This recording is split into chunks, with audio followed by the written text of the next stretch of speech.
Alright. Howdy folks and welcome. I hope this finds you well. Today we'll be talking about one of the best adventure choice games I think I've ever played.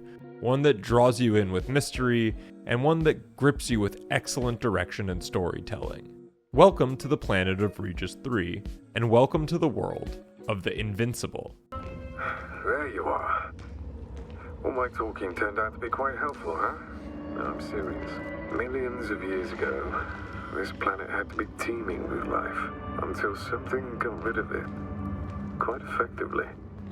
If so, I think it stops them to this day. In other words, it's still here, and it nips all manifestations of life in the bud. Why then have I not met it yet? Oh, but I think you have. You know a lot. The Invincible is based off of a Polish science fiction novel of the same name by writer Stanislaw Lem, and I hope I'm pronouncing that correctly. As a fan of sci-fi, ever since I descended into Rapture or flew on the Ebon Hawk, I always appreciated how stories of humans across the stars or in dystopic nightmares had so many connections to 2024. Of course, we're not blasting each other with Gatling lasers or taking the mass relay to work. But debating morality of action, hierarchical societies, scientific ethics, increased weaponization, these things are topics that are readily talked about today. And that's what makes good sci-fi good sci-fi. It's what it gives to the viewers. It's what it gives to the viewers. Wow, that is a weirdly hard sentence to say. Writing the script, I didn't know what I wanted to do. Would this be a retrospective? Would this be a review? Something completely new. Even the time of the video, how long it would be, threw me off. I think there's a spectrum between Joseph Anderson at 3 hours and 30 minutes, Grimbeard around that sweet 45, 30-ish minutes for Mandalore, Mortismal 15. Somewhere in that spectrum, I don't know where this video will fit in. The Invincible is a game that you need to play without any prior knowledge to what it is, the backstory, anything. And that's how I came into it. And I can honestly say that I left it feeling like I experienced like a movie for the first time. When you see something so spectacular that your mind can't really comprehend it. I'm thinking of Fury Road or the 2016-2015 Mad Max. I had bought popcorn with a friend at the time, and we just forgot to eat the popcorn because we were just so glued to the screen. Like stuff like that. And this game has that. There is something so incredibly daunting yet magical about the way you experience the story, the characters, the world of Regis III itself. I never felt scared to go into an area, but I always was apprehensive. Yet I wasn't worried, because I wanted to see the outcome. Each answer left me with multiple questions. Each snippet of information that I tried to glean to figure out the ending wasn't a false flag, it was just a fact about the universe that I had connected in my own mind. If you are a fan of any science fiction, whether that's Bioshock, Fallout, Star Wars, you name it, and you love philosophical and grandiose questions about the ethics of human space travel, preservation of planets, and a whole bunch of other great stuff, stop this video right now, start downloading this game on Steam, and make yourself a bag of popcorn. You're going to be at your computer for the next 6 to 8 hours. For folks that either don't have access to the game or want to hear me talk about it, this is how we'll go about it. We're going to start with breaking down the game in categories: visual, sound, and gameplay. Afterward, we'll delve into the story, because I know mine wasn't the only path. It wouldn't be a Dog Dad video without hearing from you, your thoughts and opinions on the games that I cover. Especially this one, because I want to hear what your journey was. I want to hear how your Yesna survived, or how your Yesna persevered. If that sounds good to you, please join me in one of the best sci-fi stories I've ever had the pleasure of witnessing, let alone playing. I hope you're comfy, have something to relax with, because this story is for the ages. And disclaimer, this is my experience with the game, my knowledge. If I get key facts wrong about the story, please let me know civilly in the comments. The Invincible from the get-go brought me in, not knowing anything about the game or book. Hearing the Blade Runner-esque music sent a shiver down my spine. What was I in for?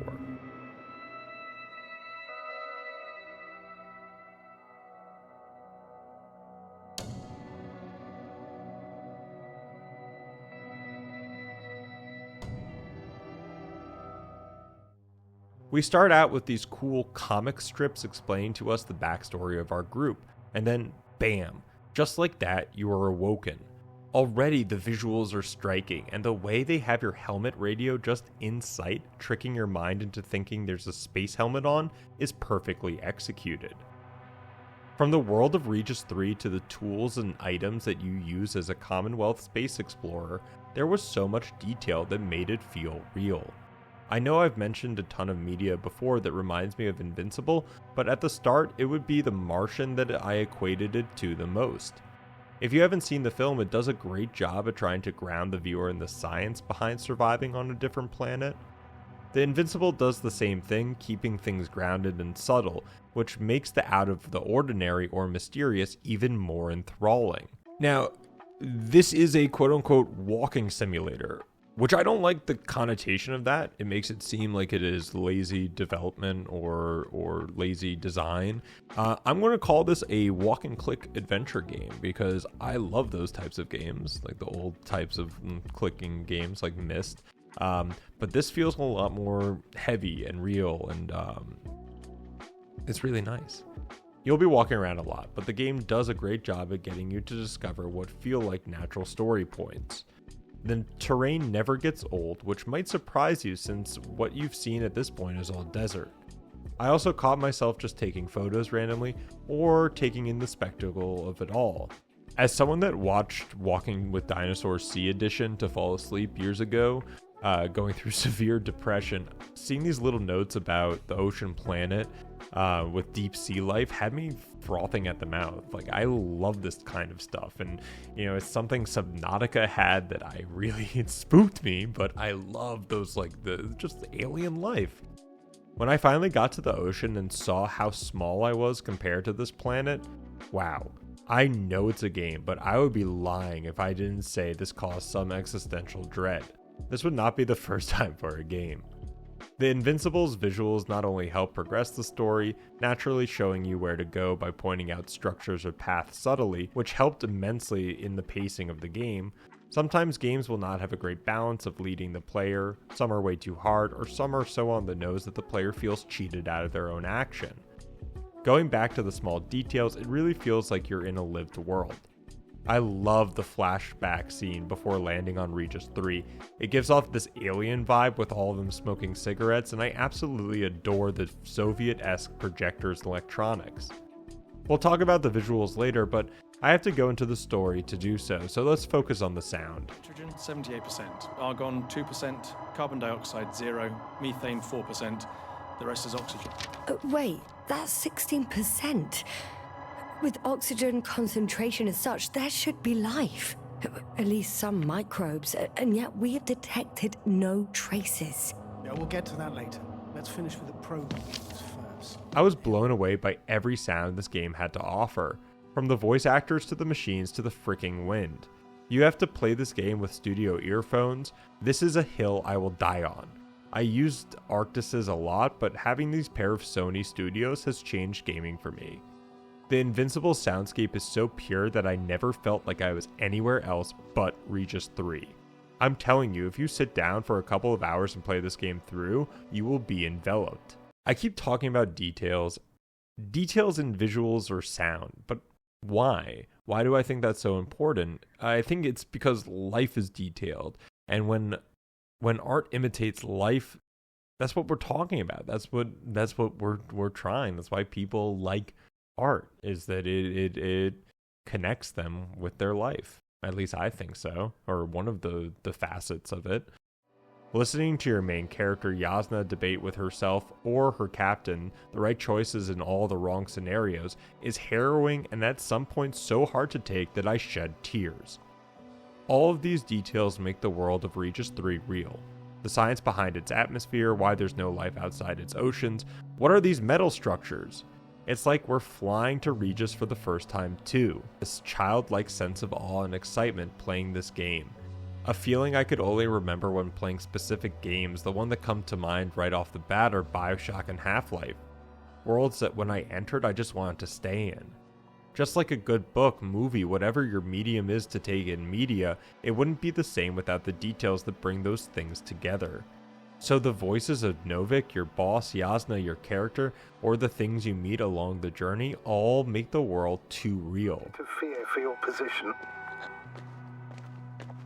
Well, everything indicates that the clear distinction between humans and robots will soon disappear. And then what?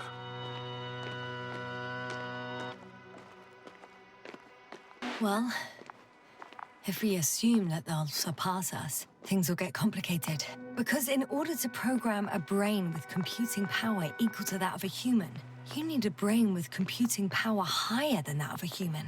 Ergo, a man cannot make a machine smarter than a man.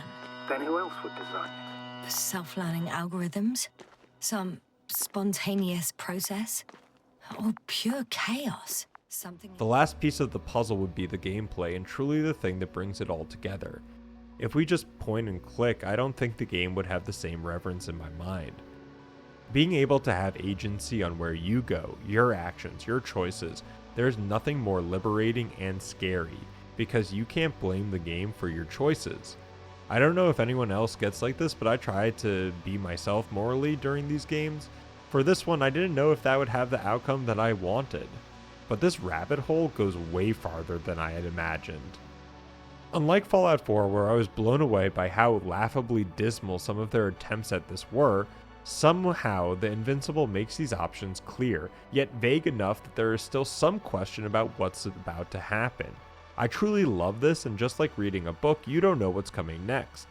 And I tried to think, oh, it's the oceans killing anything, oh, it must be the metal flowers, oh, it must be the Alliance. Each and every time I reached for a conclusion, I was wrong, but in the best of ways. My theories were just that, theories, like any scientist.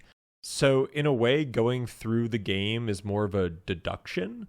Finding clues on what happened to this planet centuries ago and why we have come here, it doesn't get better than that.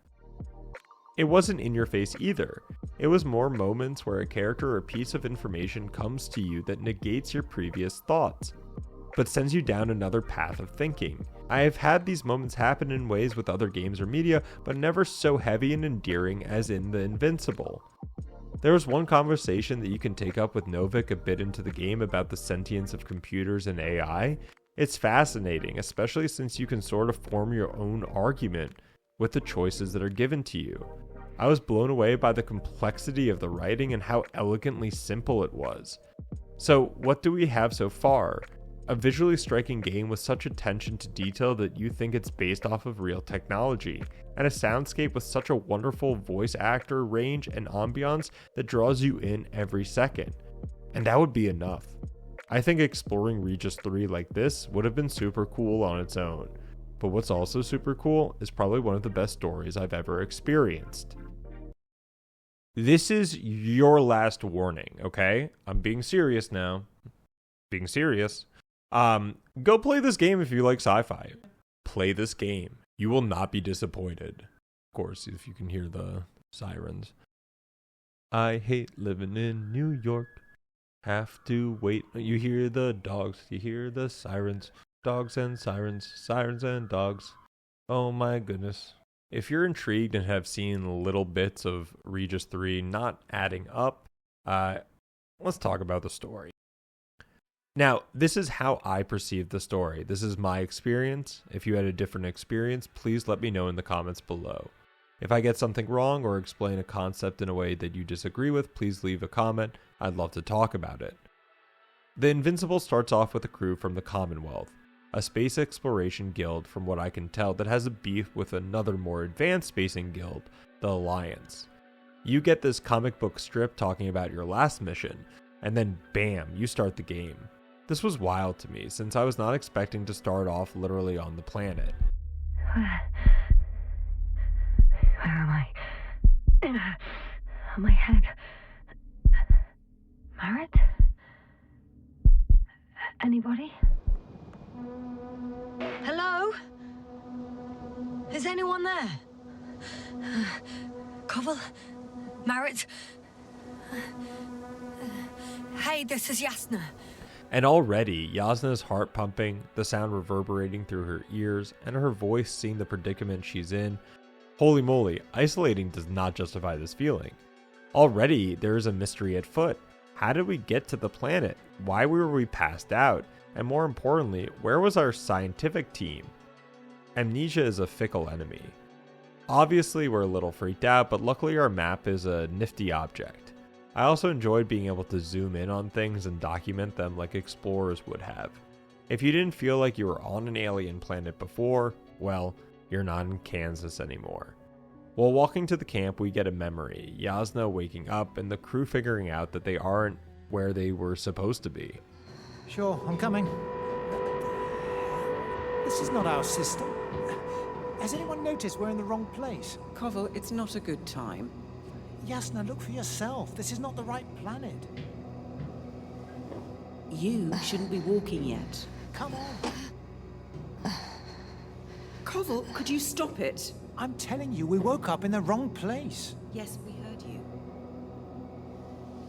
Enough of this, Yesna. Crew, Astrogator. debating chamber in 15 minutes. I don't know if you had the same feeling, but I didn't trust anyone on the crew. I don't know if it's the fact that I've seen too many sci-fi films, but humans can be evil. Also, humming to yourself either means you're going to die or you're crazy.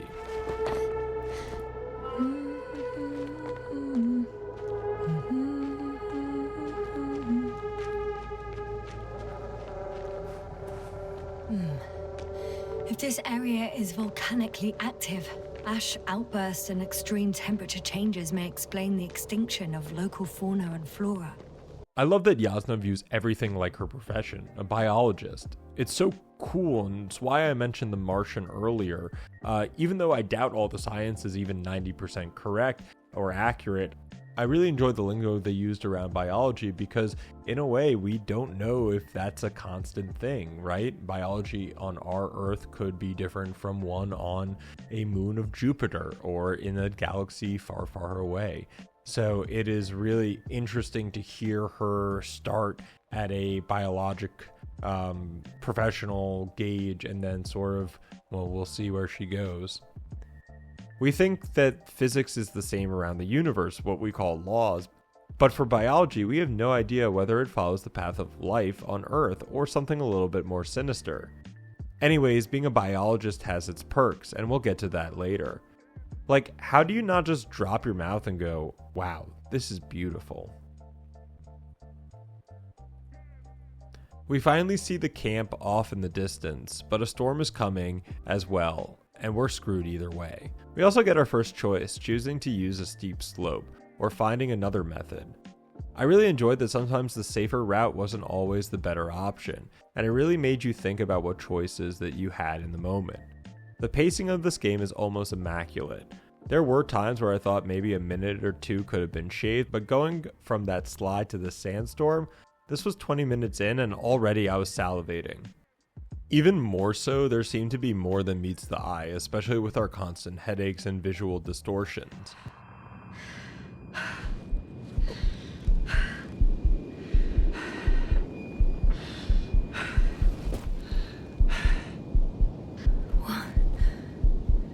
What happened? Where?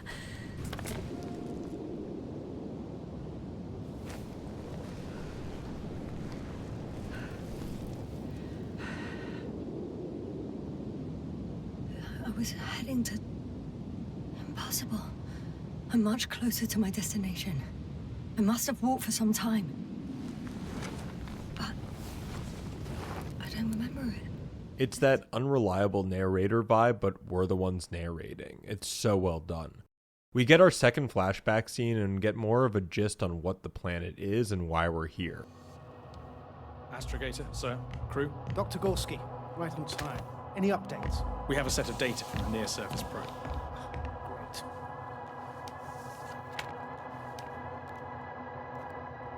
How's the activity? 0, 0, and 2. So, Less than nothing. Atmosphere? Nitrogen 78%, argon 2%, carbon dioxide 0, methane 4%. The rest is oxygen. I wonder if some special kind of drought-intolerant evolution occurred here. That would at least explain some of the abnormalities. Anyway, we'll have to take a look under the water. First, it would be good to know what time frame we're working with. With all due respect, Astrogator, I have the impression you're not telling us everything. As always, Dr. Koval, your instincts are correct. Please forgive my reticence. The Alliance. The Alliance? The Alliance? Correct. What do they have to do with it? Well, they've sent their most powerful unit here. But to our best knowledge, Condor's traversing a distant quadrant. Well, I'm not talking about the Condor. So, the Invincible. Good guess, Doctor. A steel behemoth with the power to produce billions of kilowatts in a split second, converting it into energy fields that no material body can penetrate, concentrating it into destructive rays as hot as stars that can reduce a mountain range to dust or evaporate an ocean, together with its crew of almost 100 men, professionals that are neither better nor worse than us. Well, I dare to say we're better trained, Astrogator.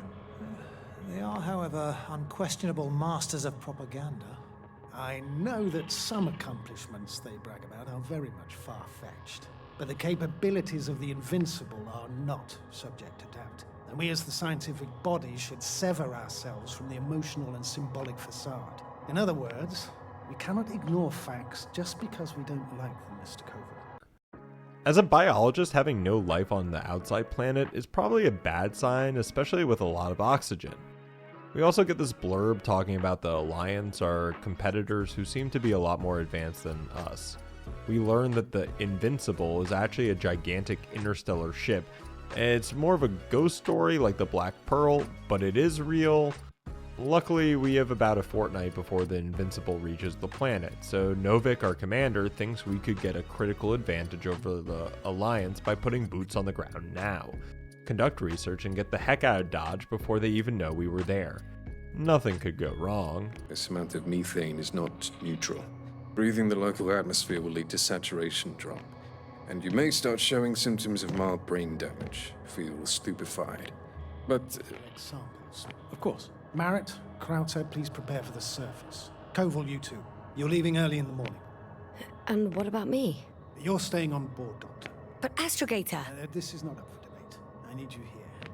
As you well know, there's not much work to do for a biologist on Regis III, if any.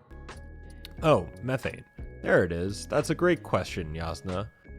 We finally get to the camp and discover Androbot, and whoa, I was not expecting this sort of mech in this game. Even the tents that you crawl through look distinct. We find one of our companions, Dr. Krauter, but something is definitely wrong.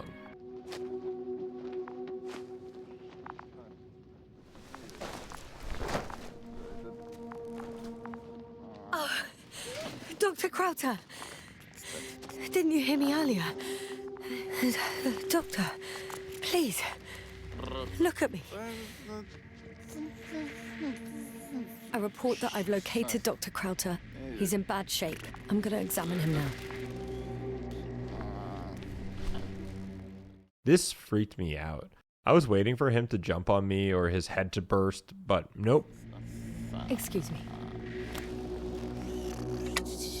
Yesna, can you hear me? Astrogator.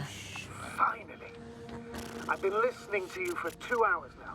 My receiver is dead. No need to explain yourself, Doctor. I know everything. The transmitter was still working, so I heard your reports. Glad you didn't lose your head, but to the point. As I understand it, there's only Dr. Krauter at the camp, and he's not well. What happened to him? I was just about to examine him. Dr. Krauter, please don't be startled. I need to take your hand. Temperature normal. Pulse 2. After talking to Novik about Krauter, we have no idea what has happened to him, or where the rest of the crew went, only that we've ascertained his mission log. I loved finding this mission log because it's real notes and you can choose to read them or not. It made this area feel natural and important. Why else would someone write physical notes? We also get a detector, a cool piece of technology that allows us to detect metal. And we find a fish, something that shocked me since I thought there was no life on this planet. This is what Invincible does so well. Every answer is and isn't an answer, and it leads to so many questions. I was blown away thinking everyone could be wrong about this planet, right? Like, no one knows what this planet is, that inhabits it, what doesn't inhabit it. We get another flashback of us on the ship communicating with the crew down on Regis III. I love that you could tell Corval not to go for a smoke. I'm not losing anyone, hopefully. Again, the art design is just unparalleled. It's truly beautiful. We also have to fix up the robot before leaving Crowda. Talking to Novik, something didn't sit right from the start. I don't know if it's my childhood memory of Atlas and Bioshock playing the character for the whole game. No, I don't trust older males talking over the radio. Why? Do you? Ah, that's it. Got you, you tin bastard. Thank you, Doctor. I won't hold you any longer. Go find the others while I finish here. And that's an order. Yes, sir. It made me super defensive with every choice Novik tried to get me to make, which was an interesting dynamic. We'll see if it continues through the whole game. With the robot fixed, we can search for the next crew members. Going through the cave and seeing the greenish and gray hues, I can only help but think, this is like the Lion King when they look at the Valley of Death. I was happy that it felt different, but I had no idea this was just one of the many areas that Yesna would walk through. Having Yesna talk about every little sight or observation she makes is so endearing and creates such a connection with the player, because at least for myself, I was having those same reactions as she was. It's here. I can see the structure. I'm in the right place. Understood. Please continue. It's a journal.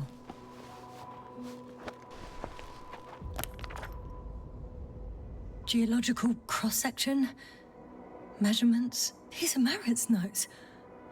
She must be somewhere close. Please search the entire area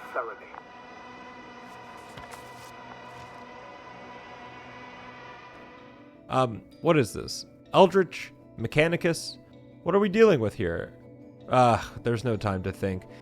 We find a journal and it turns out to be Marit's, the geologist. You can see some sort of structure goes deep into the world's crust, and I also love this bit about Marit being the first woman given the role of astrogator. Hell yes. And then, this is where I knew I'd probably cry during this game, because I had this pit in my stomach the second I saw the backpack. She's here. I found her. Marit, wake up. Wake up. Do you hear me? Dr. Marit? No. No vital functions.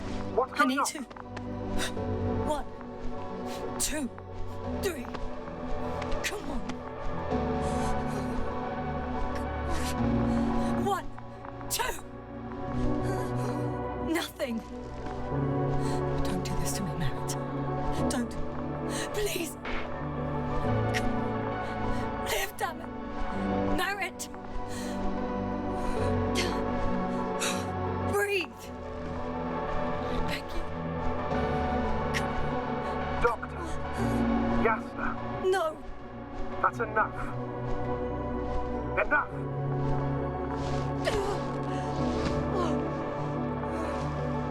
Marit.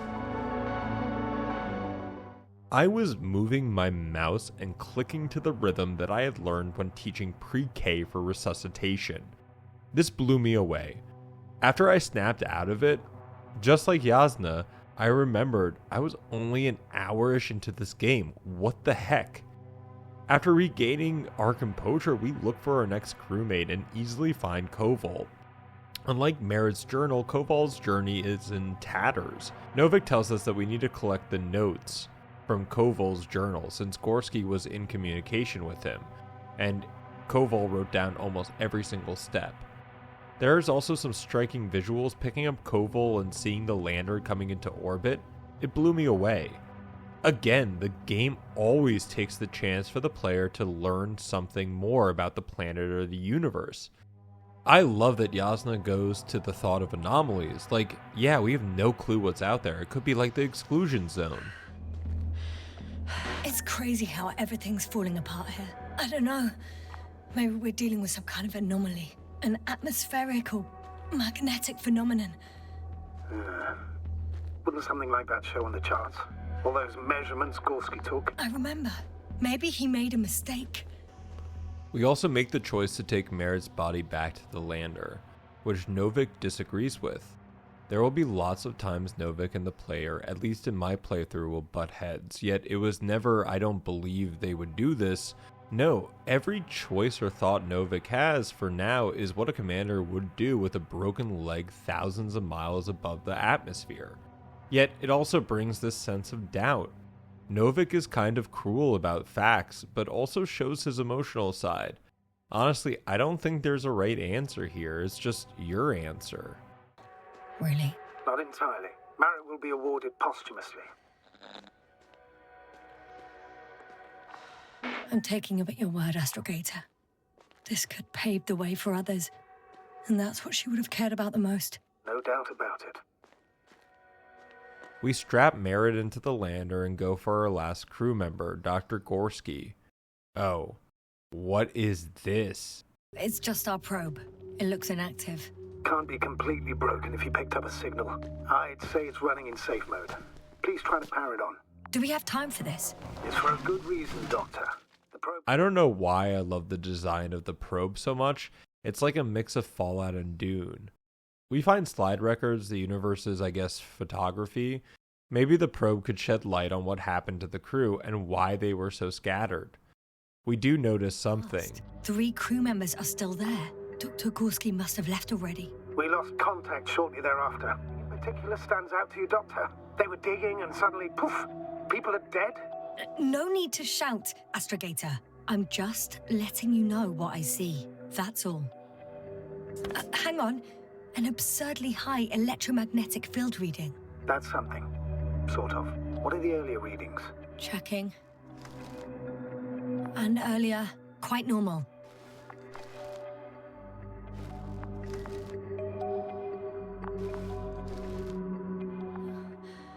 Shadow. Another sandstorm, I guess. All right, Doctor. Let's move on. You may turn on the fuses now. We'll take the probe with us.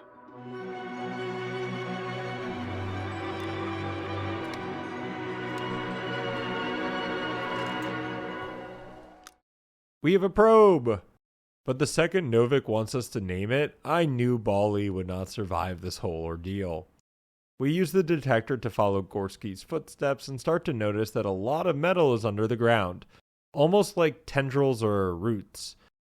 We get this fantastic dialogue about the future of humanity with their partnership with machines. We wait thousands of years for visible changes. Have you started to fear for your position? Well, everything indicates that the clear distinction between humans and robots will soon disappear. And then what?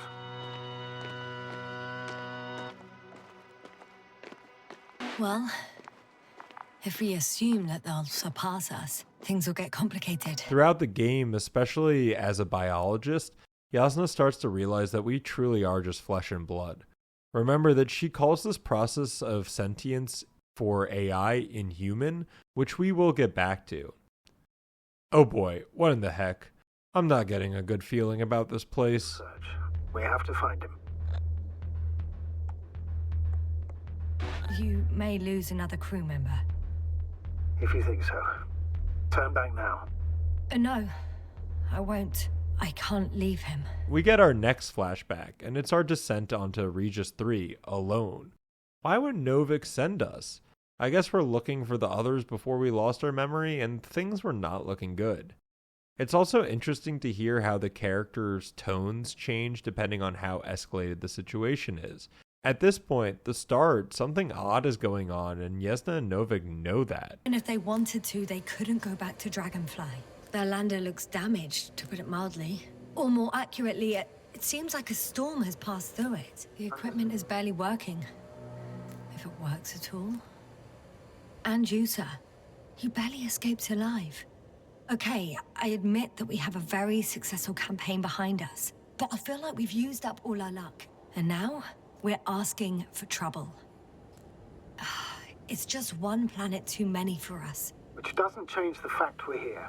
Let's focus on completing this mission. There won't be another. Wow, did I tell you the ocean was beautiful? After exploring some more and taking a nasty fall,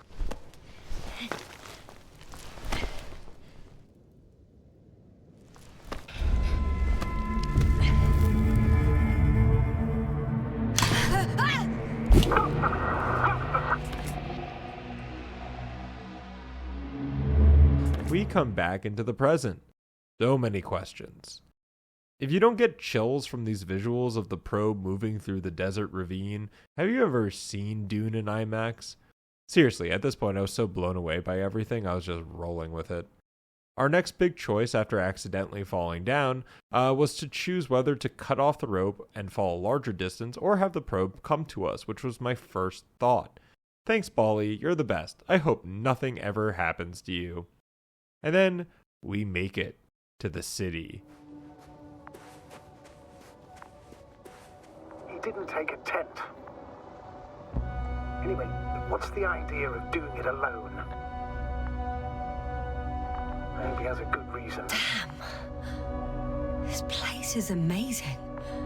It's all made up of these structures. Except they don't look like creations of nature anymore. Maybe that's why Dr. Gorski, not to mention the Alliance. Well, if we're looking for something on this planet, this could be it. I was not expecting this and had this feeling of experiencing something for the first time. For a derelict planet, there seems to be more than enough evidence that life had been here. Of course, we don't see any signs of Gorski, and Novik does have a fair point about Gorski running out of oxygen and the risk of methane poisoning, which is no fun. The more I descended into the city, the more I felt uneasy. It was like the shot in Ghost in a Shell when you're looking up at the tall buildings and you're getting that sense of scale. It was masterfully done. Yesna has a theory about the city as well, but Gorski takes the medal for crazy ideas. Huh, get it? Medal? No doubt. It's him. Now let's keep listening. But as soon as you report anything, Doctor, I'll stop the recording. Bugger. Got confirmation again. I report. I've made an amazing discovery. Geometric structures that a thicket of bushy, pointed rods and slats. Mostly iron, but not only, molybdenum, carbon, tungsten, all together similar to a giant integrated circuit. A million swarm of tangled cables. Not a trace of electric current, polarity, not even residual magnetism. Maybe once upon a time, centuries ago, petawatts or exawatts of power flowed this way. To compare with something, it's probably a machine. Some kind of information collective structure. Maybe it was some kind of electronic brain. It makes me think of the Lyrans, a race of extinct sentient beings. Supposedly, they knew about light astrogation before we invented the wheel. Oh, I had a feeling we'd find Gorski. Wow, so what? Crota and Koval are the only ones alive but aren't responsive, and Gorski doesn't look alive. Novik is right about being stupid enough to give Gorski my oxygen, but I wasn't going to lose another person if there was hope. I love not responding to Novik. That's the power choice. To get Gorski out, we need a lander to come, but of course that's not the planet's plan. What did I say about the rabbit hole and how far it goes down? There it is. Pulse, heart rate, saturation, almost within. What was that? I don't know. Everything is shaking. No! No! Please hold on.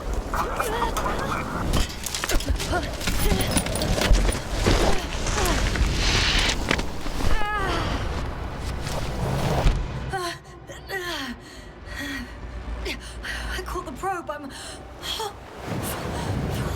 Fuck. This is where I wondered, if I had not gotten the probe to catch me earlier, would this have happened? I think a year or two I'll come back to this game and choose differently and see what happens. We end up even deeper in the catacombs of this decrepit city. So we're miles underground, no oxygen tank. Yeah, I wasn't surprised that Yesna might call it a day here. But weirder things prevail.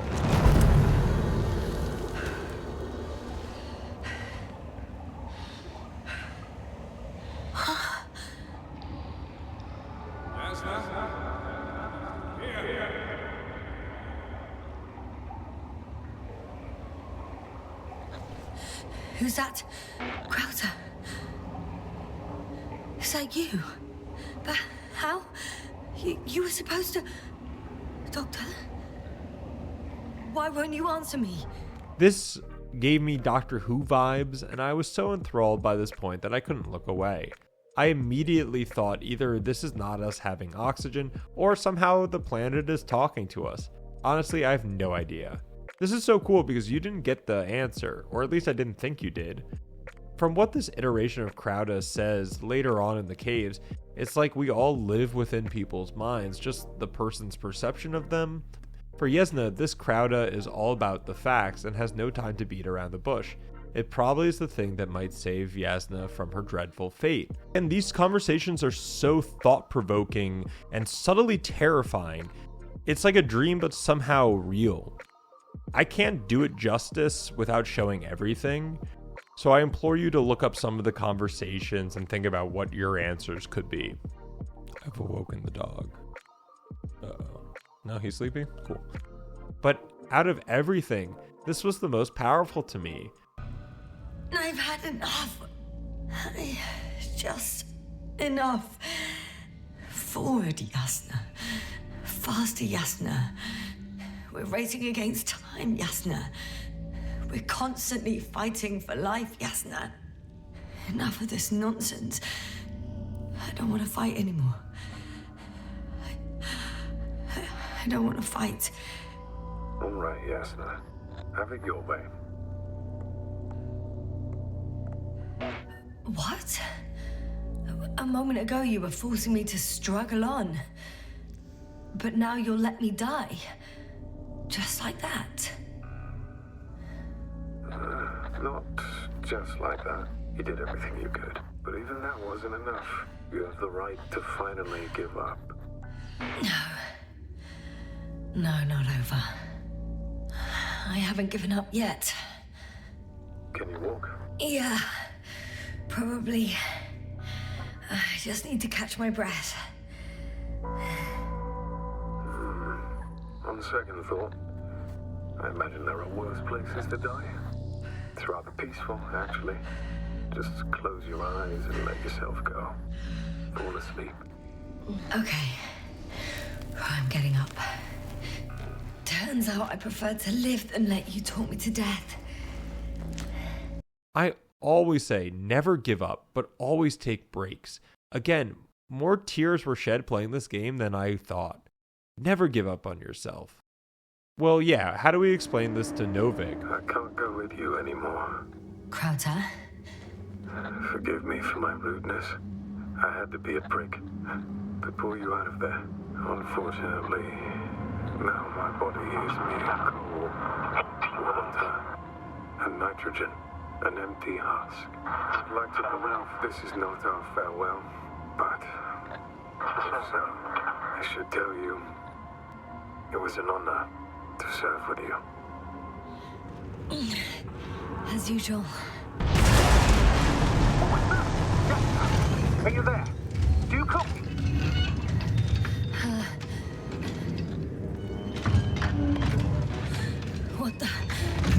What kind of deadly shit is this?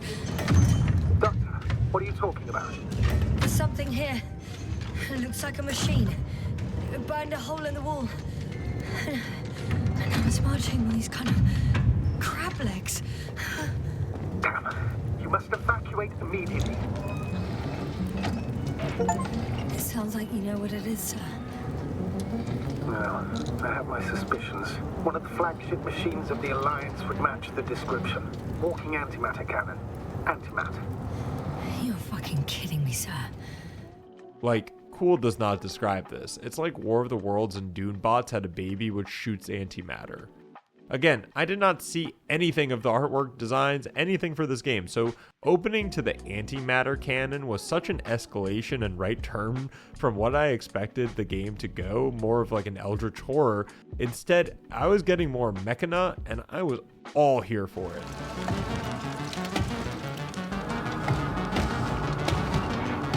It's getting closer.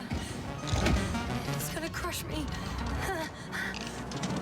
I've got nowhere to run. I'm gonna die here after all.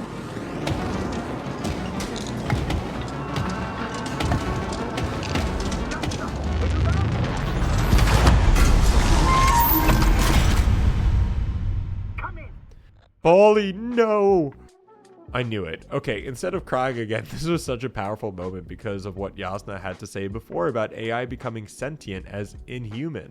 It seemed to me that the bot chose to save Yesna for your sake, not its own. Novik even says there was no directives, chose to self-sacrifice, something Yesna later claims is the reason why she believes in humanity as a species. Then she is wrong about her assertion that robots would be inhuman, but it also formed through a chaos, as she posits. So do we really know if the probe protected us out of its own volition, or did it set a random number 1 and 0 plus coincidence? And with the scenario that is so chaotic, I don't know. What do you think? I was going to tell you later. I'm really sorry. What? His readings...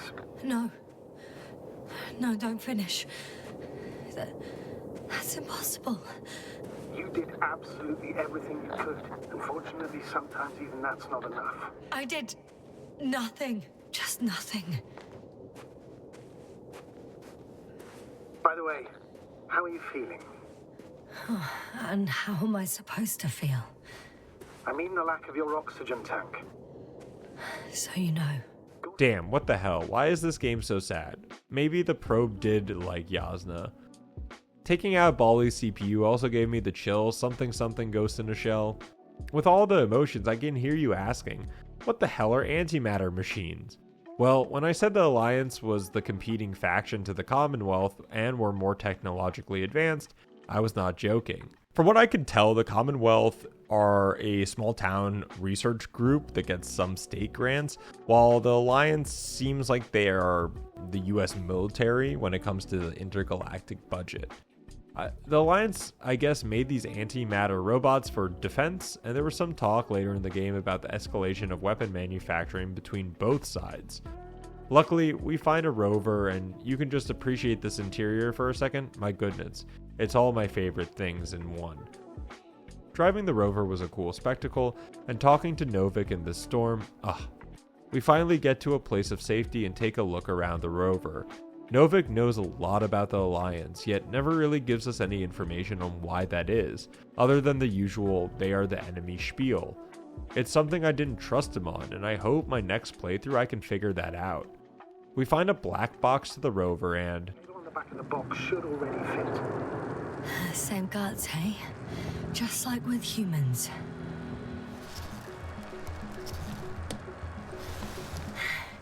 Okay, it's in. Just a moment.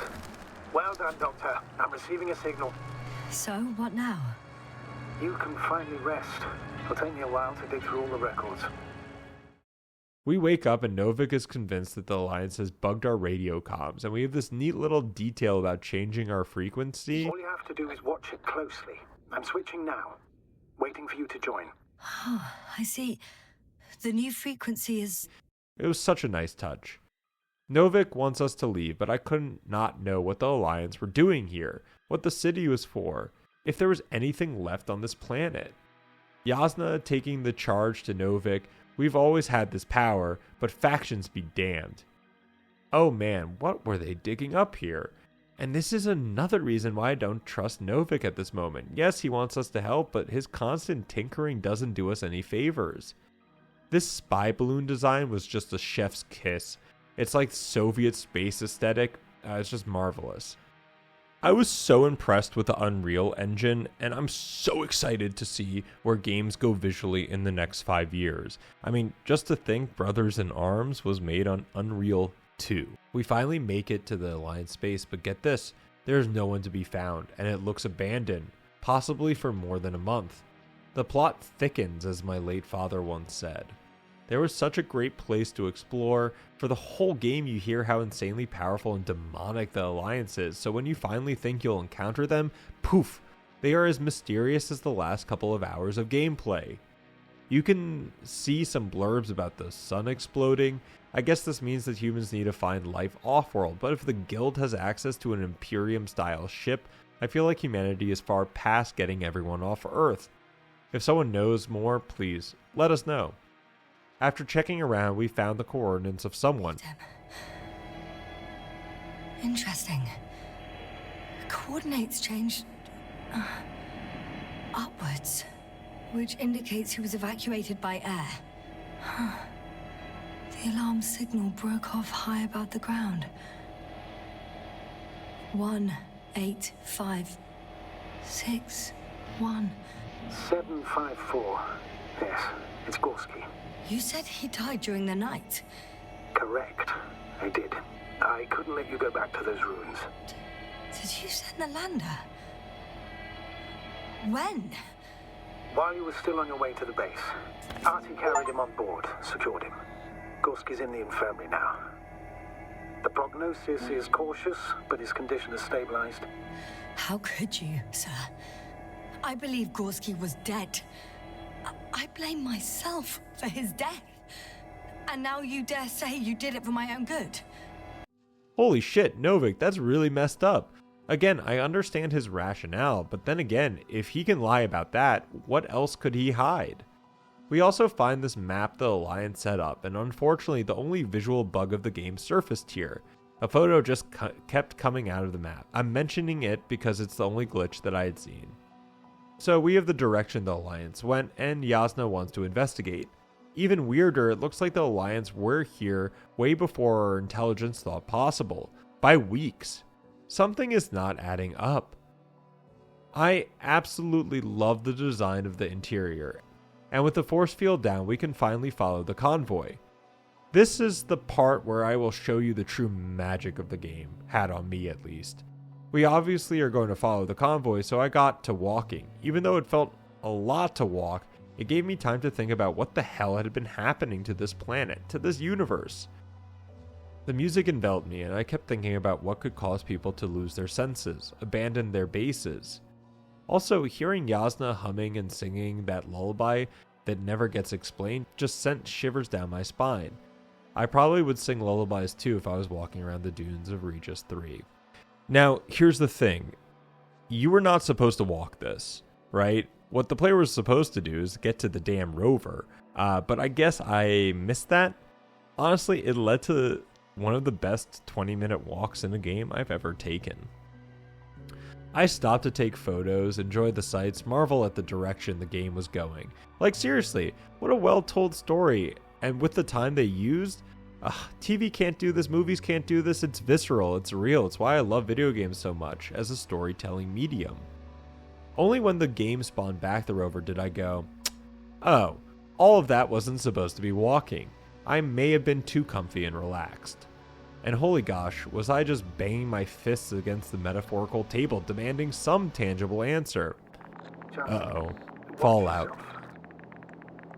Considering the radioactive environment, I assume the probability of finding people here is close to 0.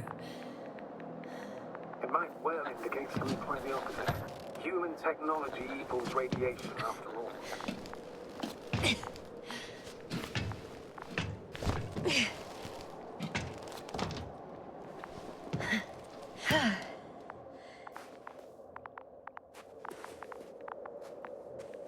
And there's another mobile antimatter cannon. Another? How many of those did they... And lo and behold, the Alliance team looks like it's obliterated. Yet, this is how you do storytelling.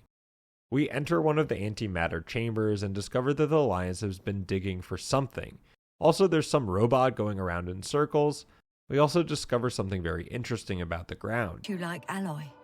little bushes growing out of metal soil? Yeah, that's one way of putting it. So, all the bushes in this area, and there are plenty of them as I understand, appear to grow on the rock. but deep down their roots are embedded in metal. Perhaps you should take a closer look at them, Doctor. I'm checking. Give me a sec. Perfect.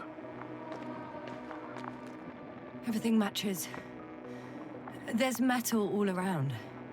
And the bushes have a direct connection with the whole system. Interesting. Sounds similar. To the structures I saw following Gorski. Yes. Is this whole planet metal? I was so moved and intrigued by the debate between Novik and Yesna. I love the line that the universe doesn't give a damn about our categories. She's right, biology might not be the only unpredictable science in the universe. Creative research, but something is wrong with Yesna. At least we get the robot out of the loop. Guys, this game deserves awards, at least recognition. It destroyed the robot. What's it doing now? Oh no. It's over. The probe won't come this time. Yesna, stay calm. It won't come. No, don't die on me now. I'm begging you, don't give up. You can't. You can't. I failed you. Sorry. So fucking sorry. It's all my fault, you hear me? All mine. It was my decision. I decided to accept this mission. Yesna and Novik's character's writing is out of this world. I truly understand both their positions, and they both understand the travesty of it all. I don't trust Novik at this point, but I also don't distrust him. Novik thinks the convoy is done for and asks us to search for photographs to piece together what had happened to the crew of 20. And luckily, there's a black box in one of the rovers. This is Antka. Hello, Antka. Tesla here. I can hear you. Reporting. 25th day of the mission, 7:15 a.m. We arrived. I saw it on the We slides. encountered a terrain obstacle, but it has been removed. Tesla here. Over. We have a sort of discovery. Oh, I'm listening. 25th day. Base, this is Boza. Doctor. These tiny crystals contain highly advanced technology. Individually, they are slender and helpless. However, when in a group, they seem to stimulate and support each other, revealing new properties. At first, they started to emit an electromagnetic field. Okay, and then? A handful of small crystals gathered together. When in a larger group, they activated and... this is our biggest revelation so far. They started floating in the air. Did I hear that right? The larger the group, the easier, more freely. Yes. Apparently it's flying. Like a swarm of mechanical flies. Slow down, Doctor. You say crystals, or rather flies. Which one is it? Call it whatever you want. These creatures have a precise threefold symmetry, resembling the letter Y, with three-pointed arms connecting in a central bulge. Black as coal in direct light, shimmering with shades of blue and olive in reflected light. As my colleague Osterhaus mentioned, they somewhat resemble the abdomens of certain terrestrial insects. Is Markovnik there? Navigator's unavailable right now. Well, please let him know we'll submit our reports as soon as he's available. Oh, and have him send us another transporter, will you? Partially, at least. The Alliance scientists were very clear that all of this had to do with an electromagnetic field, the field emitted by these flies. When people displayed disturbing symptoms, field measurements showed above average values. At first, I thought it was a sensoric malfunction. After all, the machines were broken. It turns out that field damaged them. So all the malfunctions occurred afterward. Why didn't I think of it sooner? Prolonged exposure to strong electromagnetic fields can be harmful to the human brain. Usually it concerns the long-term effects, months and years of unfavorable conditions. Please elaborate, Doctor. What sort of effects? Various brain dysfunctions. It may even lead to the arrest of vital organs. Oh boy, humanity's hubris. My imagination was giving me Pokemon 2000 vibes, the very first movie I ever saw in theaters, and The Unknown Pokemon. But honestly, I had no idea. Uh-oh, they found the city too, and we might have our culprit for all of this strife. Yesna and Novik surmise that these crystals, or flies as the Alliance call them, can form EM fields, or electromagnetic fields, so strong enough that it erases people's brain activity. Yesna makes the connection to a baby. They have to learn everything over, even language. It's quite scary. It has me thinking of the guy in Ghost in a Shell who gets his mind hacked and doesn't know that his wife isn't real. That stuff gets to me. We finally come across one of the transporters and oh boy, let's time out here, because at this point I was also going, what the heck is happening? Your assessment. Well, look, I think it might work like this. The bushes and flies have a symbiotic relationship. I even consider that the flies are part of the bushes, just like the fruits. If the flies can fly, they behave more like insects, and the bushes like plants. I see we're getting back to biological analogies. According to your profession, do I correctly conclude that you are confident that this can be a life form? Given the age of the oldest forms and the evidence of continued activity, differentiation, a particular drive towards miniaturization, improvement, and lethal effectiveness, I dare say that we are dealing with an evolution here. Far longer than that of human. Also very different. And dead. Necroevolution to us, evolutionis. I still don't understand where this change is coming from. What if I said that the flies and bushes are the same thing, but in different forms? When they need to move, they develop moving parts, the flies. When they need to multiply, expand their volume, they settle on the metal substrate, form bushes, absorb raw material, and they are again ready to transform and relocate to a new source. What I believe Yesna is saying is that the metal bushes that we see in the rocks around the planet and whatever these flying things are of the same creature.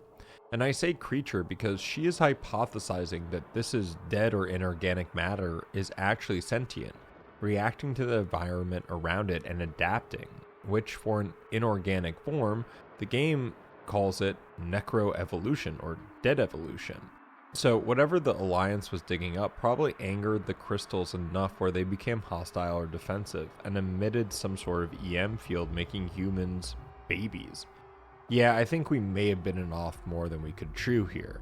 The details never end. The melted rocks, the moving transporter, it's just so cool. I hope. Will this really help our people, Astrogator? It will, I'm sure.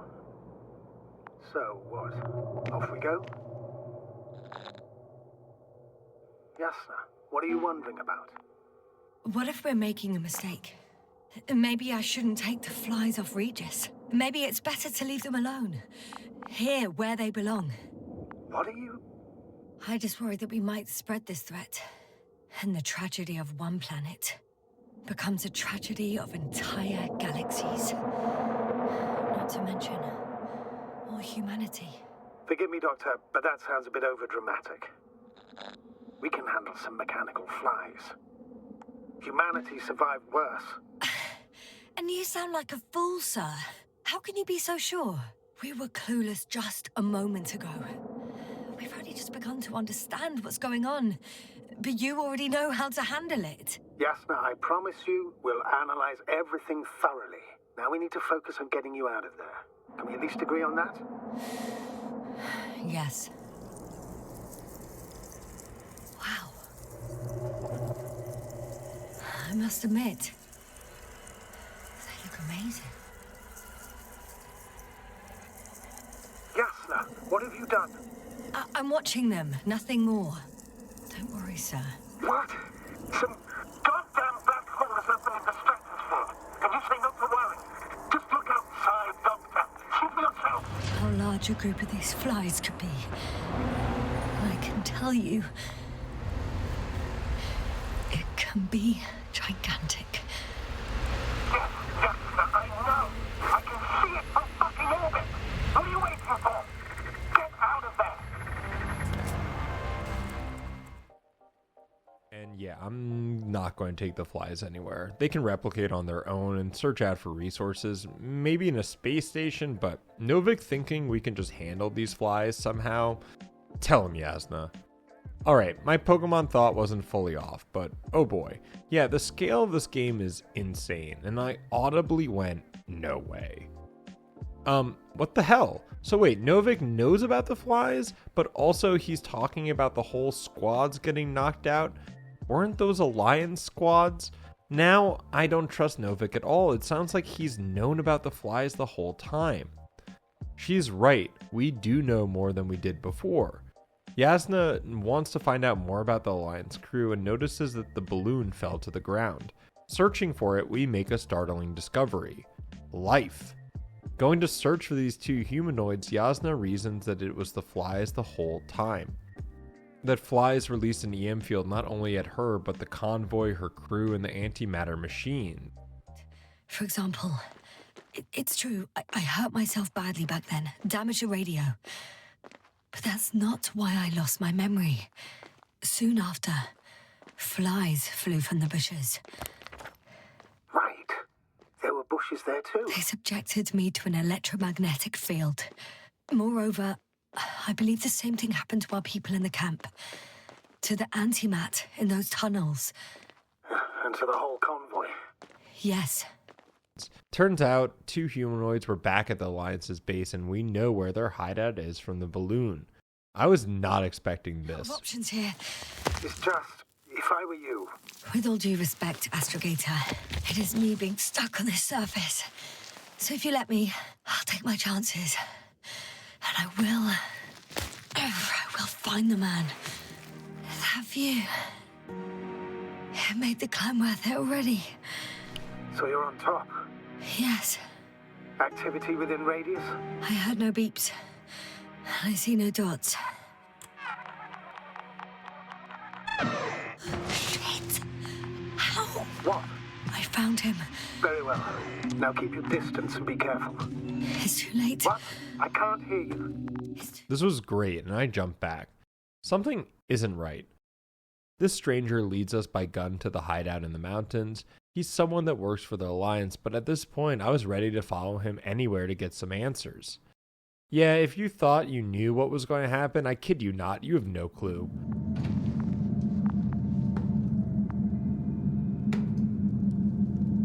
That's even more than we need.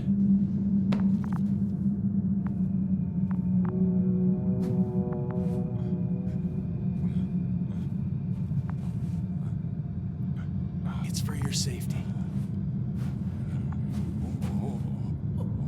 I'm glad to see you guys too. What about our friend? Still cranky? This Alliance member, I guess, has been hiding out in a bunker with two of his crew that have had the fly set on them, so their minds are pretty much mush. It's kind of nice to see him taking care of these people since this type of stuff happens in real life. Senior care or medical care for brain injuries or serious issues, there's not enough help for people that need it, so my heartstrings pulled for this guy. And for how much my strings were pulled, there was enough eek to warrant I don't trust you. When was the last time you had something to drink? The last time? I don't even remember. Thought so. It's water. Local, but treated. Go ahead. You must be thirsty after everything you've been through. No thanks. I see. I don't trust you. You don't trust me. We find out that this guy's name is Rohitra. I'm going to butcher that, sorry. And he makes a radio broadcast to another Alliance ship for backup, even though no one responds. I really enjoyed the dialogue and conversation with Rohitra. We talked about our companions, and since we saved everyone, I think we were able to show him the picture of them without any guilt. It was a really cool moment that I felt my actions come back. Even being able to give him a pack of cigarettes, which we found in a flashback, was just a great touch. It gives us enough trust with him that he tells us that his blaster doesn't work, and he is opposed to killing. Unfortunately, after not accepting the water, sorry Rule 3, he isn't too willing to listen to your microbots theory. Wash away all memories. That sounds it somehow? I could, if you released me. Nice try. But we'll do as follows. Arc 10 will watch over you, and I'll keep an eye out for Milos. As soon as he returns with help, you will show us this cloud. Arc 10, come to me. After escaping during the night and figuring out that he would have drugged us, we set out to find if the Alliance figured out how to combat the microbots or how to reverse the EM damage to the human brain. On our way to the Alliance main base, we stumble upon a transport, and warning, this is one of the most disturbing moments in my gaming career. This will forever haunt me, so if you want to skip like a minute or two, please do so. When getting close to the transport, you start seeing lots of body signals, but no one moving. Trying to restore power to open the door, you accidentally lock yourself in with only one way out, through the back. No. This vehicle. It's a coffin, sir. A mass grave. They were all crammed in here. In the heat and darkness, with no chance of understanding what's going on. Terrible, Dad. I'm sorry you have to see that.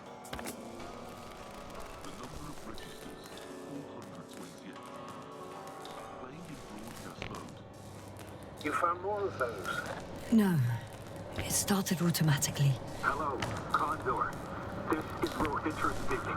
It's day 26, time 8:05. I'm continuing my search for the missing crew. I've checked the excavation area.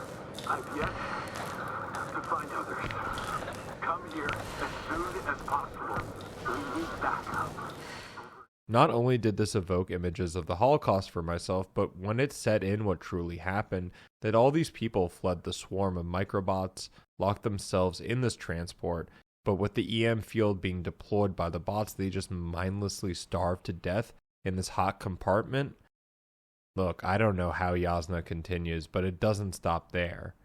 Novik makes a disturbing discovery that Regis actually has been broadcasting way longer than he thinks he has, and that the Condor, a ship that the crew thought was billion light years away, is somehow here.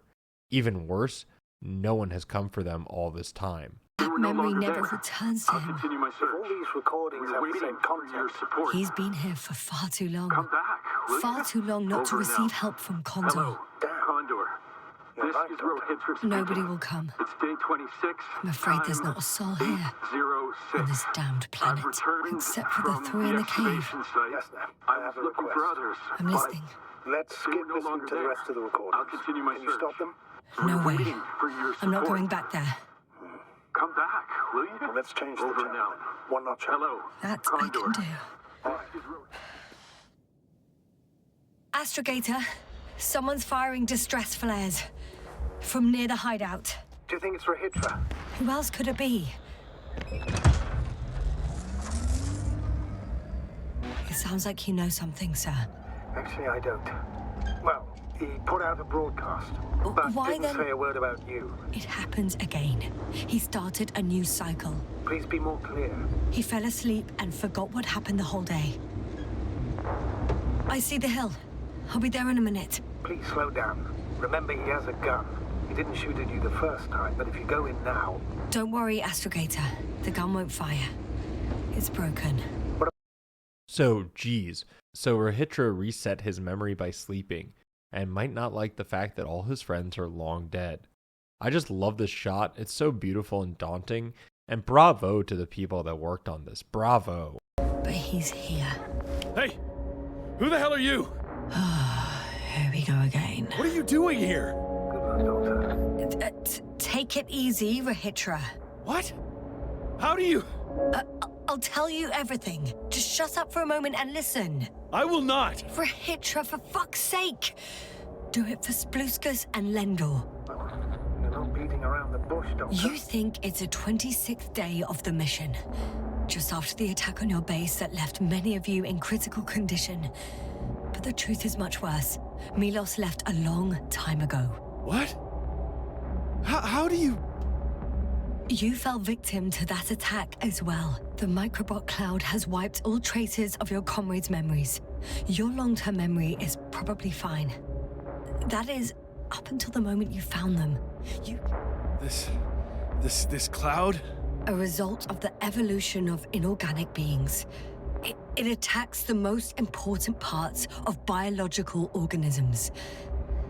Our brains. It responds to radio waves. That's how it found our crew. Damn it. Every time I broadcast, there's a wave bombarding all devices. This electromagnetic field. The cloud produced it. Doctor, That's right. This is how it damages our brains. Our robots and all machinery. hate to interrupt, but we have a problem. The cloud is coming. Right now. Yes, it's closing in on you. Hurry, Yesna. Copy that. What's going on? Leftist revenge. Astrogator. I think he wants to fight. What for? Can't you stop him somehow? You'll cause trouble for both of you. I don't think so. He's already opened the field. I see. You can't beat him, join him. You have a much better chance of survival if you stick together.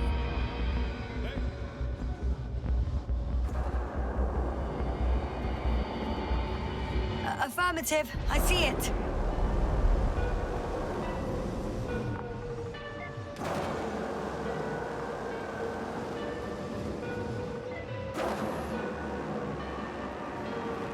And the cloud?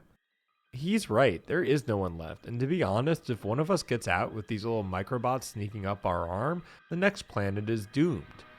Rahitra gives us this sick laser pointer that allows us to control the antimatter weapons. This is why I say I won't forget this game or moments in the game for a while. This moment made me feel so little compared to the oncoming swarm, but those antimatter cannons and force field played a great defense. Unfortunately, a swarm of undead microbots doesn't end, so when we see Rohitra strapping his friends into a sweet Martian saucer, I couldn't help but go, why the heck not? Also, what is a Cyclops? Rohitra poses that if we could reach the flagship, the Condor, not only will we have a Cyclops, We'll send the Cyclops out to fight. Cyclops? That's a code name for... It's more of a moniker. We're an 80-ton machine with firepower exceeding all antimates combined. We usually use it in conditions of high radiation contamination, enormous pressures and temperatures. Due to the interference of the force field, it floats several feet above the ground, so it doesn't depend on the surface. In addition to the Dirac force field, it has an antimatter spherical blaster. You're right. This madness needs to stop. If there's anything that can defeat the cloud. It will, definitely. We used to say that to send the Cyclops somewhere is like giving the task to the devil himself. Look! thanks for explaining that. The fact that the Condor seems to have weapons on itself as well, yeah folks, strap in. This universe is so cool. And like that, to infinity and beyond. Which should be soon.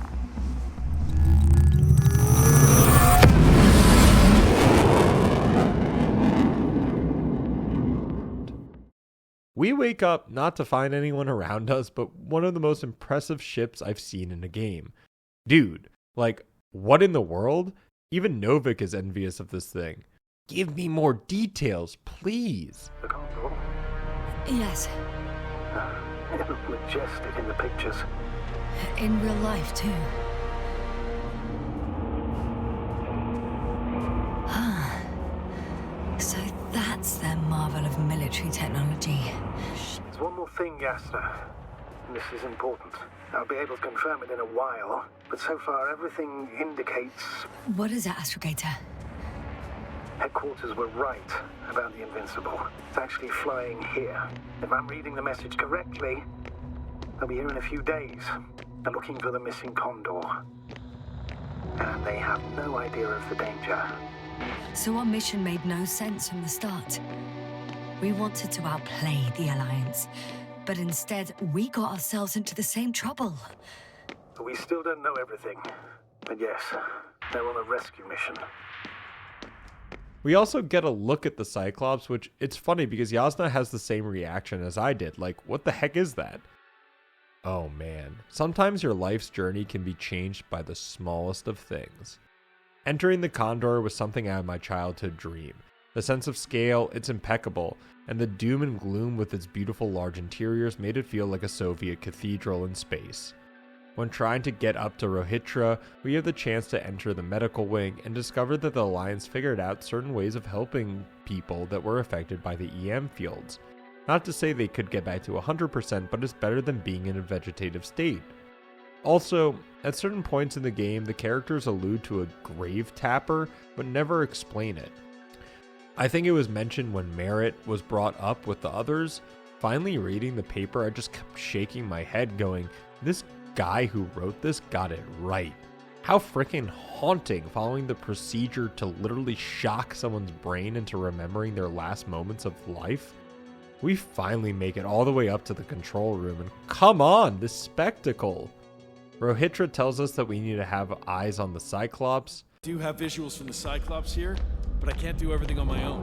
Oh, wait. The cloud's within reach. I'm shooting.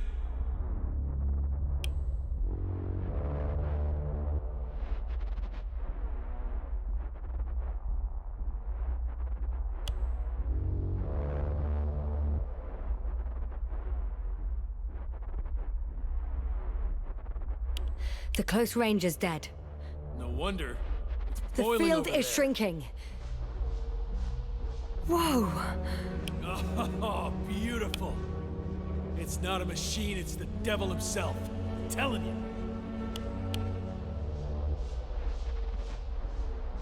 Shit. I'm losing connection. Do you see anything? They're creating a tight formation. A cyclone. Fucking shit!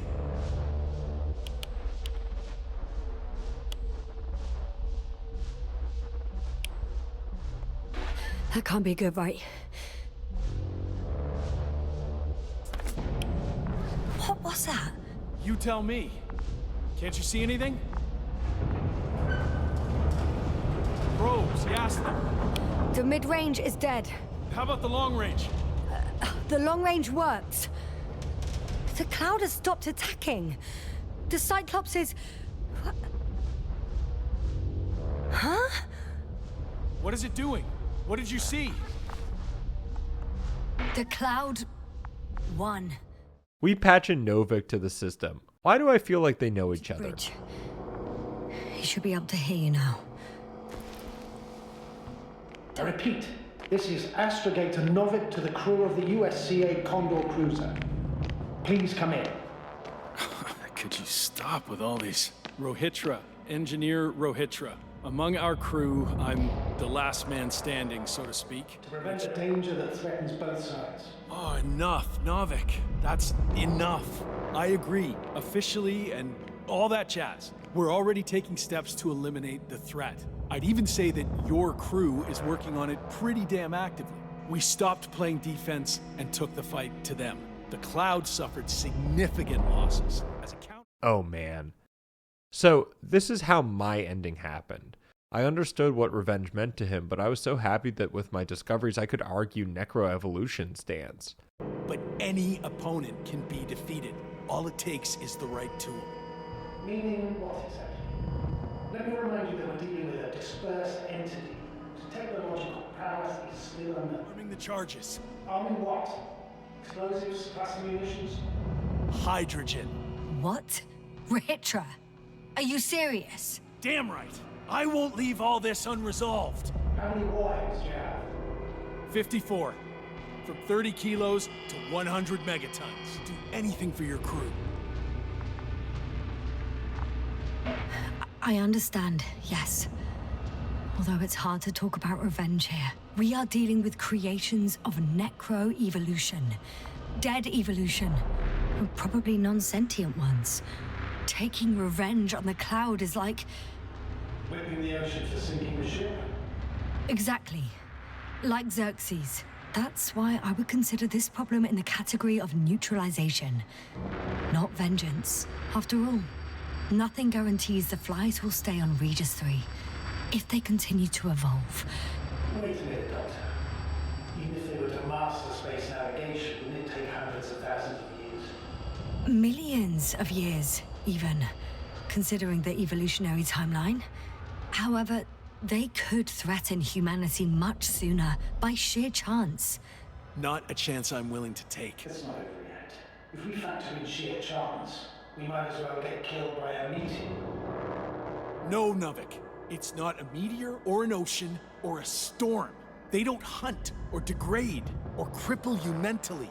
You and Hydra are still reasoning as though we were standing face to face with a thinking opponent. Novik is way too eager to scientifically study them. When seeing the devastation they could bring, I kind of thought, why not just leave them on the planet? I think the fact that the microbots destroyed everything including themselves makes the ending even more warranted for how I played Yesna. There's a lot of lore and exposition in this final scene, and I doubt I can fit it all in. So if you're truly interested and have watched this far, why the hell not? Okay, so turns out, and this is my perspective, turns out this microbots were made by a progenitor race who sent them to this planet millions and millions of years ago. The robots started out fine, probably building the city that we found before, but with the natural fauna which attacked the microbots, the bots sort of adapted. They evolved. The robots were trying to survive, but with their necroevolution being dead, they had no natural predators to adapt to. They had to find sources of energy and material somewhere, and their quote-unquote natural energy production, like radiation, wasn't on this planet, like we learned first at the beginning meeting. So pretty much there was a resource war between the machines that dominated the planet, and a chosen selection was made through evolutionary traits. It gets wilder. Not only was there two factions of machine, one was solar and one was radioactive, and Yesna postures that the most successful creatures in evolution are the ones that can miniaturize themselves, and even greater can defend themselves when needed, hence the clouds. The other split in evolution was a sedentary microbot who formed the city, a different way to survive at a miniature scale, but through the evidence that we found at the city, it has been dead for maybe thousands of hundreds of thousands of years, so they lost the evolutionary robot war. Folks, if you're still there, I appreciate you more than you know. I will high-five you or answer any question you want. Anyways, to put it simply, the flies just adapted better. I didn't know if nuking them would actually do anything, but I knew I wanted to live through this and tell the tale. Luckily, we can convince Rohitra to let us leave before he starts going all nuclear on these bots. We can leave this place and never come back. We have a lander. Sorry, but I'm not going anywhere. You, on the other hand? I'm surprised you didn't evacuate already. Well, I had to make sure you won't do something you'll deeply regret. Let's drop it, all right? Further discussion is pointless. The charges are almost ready. Hydra, for fuck's sake, be reasonable. You won't stand down, will you? An escalatory solution won't work. Will only needlessly draw the cloud's attention. Stop arguing. But Doctor, No, Astrogator. You can't always get your way. And you, Rohitra, blow up this cloud yourself and the entire planet if you want. Just let me fly away first. Can you at least do that for me? Yes, I'll wait. I mean, this game never didn't hit, and I was just floored at this point knowing that I didn't think I would have an experience like this for a while. From the characters to the setting, I fell in love with this game. Okay, I can still make it in time. you don't think the Hydra will start firing without warning, do you? I don't know, and I don't want to find out. Are you ready? I'll just close the hatch and... Oh my god, one more choice. I gotta stand by my word, it's not worth it. The research for research's sake is what got us into this mess in the first place. What do you think? Starting the engines. 3, 2, 1.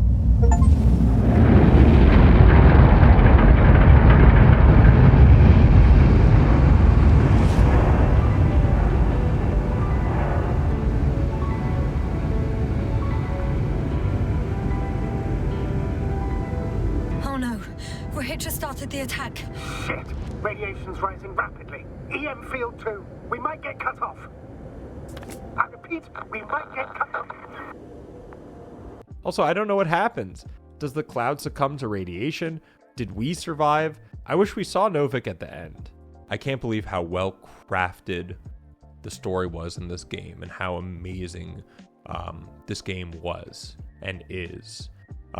Thank you so much to the people that dedicated their hard work, dedicated their time and energy into making this vision a reality, to bring it to fruition. For the folks at home, thank you so much for watching.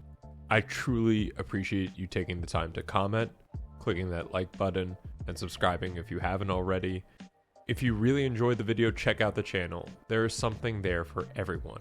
I make sure of that. And as always, see you next time.